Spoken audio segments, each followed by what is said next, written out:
Alright guys, it's time to talk about some complications related to the Kingpin and a brand new report from a book based on the history of Spider-Man, and also some reports on the internet that clarified the legality of multiple characters stuck in copyright limbo and sharing between Sony Pictures and Marvel Studios Disney. The important one here we need to talk about is Wilson Fisk, aka the Kingpin.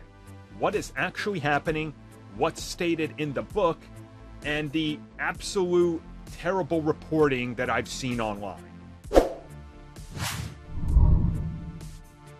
So this info comes at us from the brand new Spider-Man based book With Great Power, where the author of the book, Sean O'Connell, reveals that one of the characters that is in this weird limbo, just like some of the other characters that were previously shared between Fox and Marvel, characters like Wanda, Quicksilver, and a few others, that a big character is Wilson Fisk, aka the Kingpin. And this goes all the way back to when the character originally showed up. His first appearance is famously in The Amazing Spider-Man number 50, but he's most well known for and associated as a Daredevil villain. And this puts him in that weird category of characters where when the contracts were written up, the character was split to specific brands.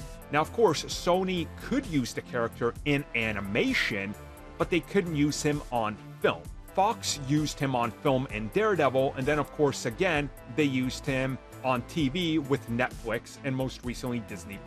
When it comes to other things, most recently like Marvel Spider-Man video game, Sony used him in there, and there was a go-ahead on that everybody agreed upon. And it looks like the character is essentially shared outside of films, but when it comes to films and live action, it's a Disney character.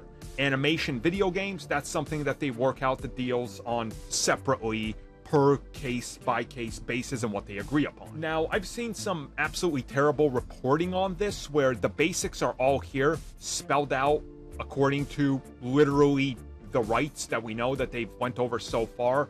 But an article that made the rounds, a lot of you guys sent it to me if I could talk about it, was published by The Direct, where they claimed that the last time Sony used the character was in Daredevil, starring Michael Clark Duncan playing the Kingpin, which obviously they didn't do their due diligence and reporting or basic knowledge because that was a Fox film. And in the article, they also say that he's best known for being a Spider-Man villain, and it's only recently that he's become associated with Daredevil, which literally isn't true.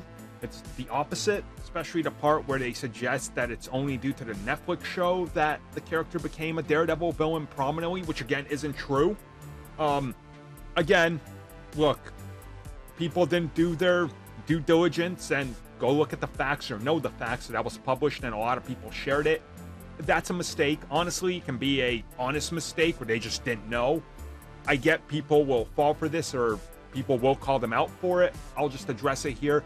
It happens. People slip up. People make mistakes. Maybe they didn't know. Obviously, a lot of these people that are working on these websites that are scoopers and insiders that people are paying money for on Patreon or wherever, they're like 18, 20 years old or whatever, right? Like, a lot of it's made up stuff and they're just friends with one another. Look, it is what it is.